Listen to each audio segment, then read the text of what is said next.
अगर कोई आपके लैपटॉप पर गूगल खोले और नॉर्मल गूगल की जगह एक कस्टम नेम दिखे तो पहला सवाल क्या होगा, ये कैसे पॉसिबल है। आज वही स्मार्ट सेटअप दिखा रहा हूँ स्मार्ट तरीके से।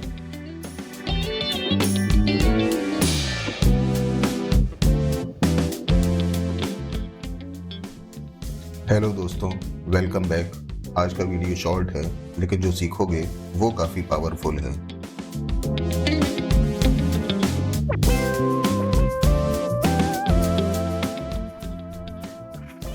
टेक्नोलॉजी समझने वाले लोग सिस्टम हैक नहीं करते, सिस्टम को स्मार्ट तरीके से कस्टमाइज करते हैं।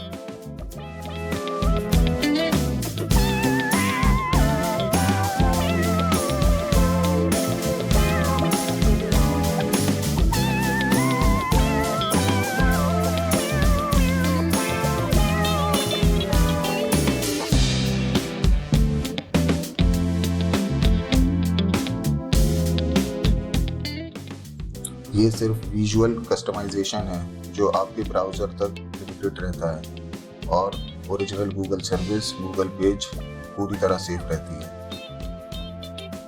क्रोम वेब स्टोर खुलते ही माई डूडल नाम का एक्सटेंशन सर्च करो।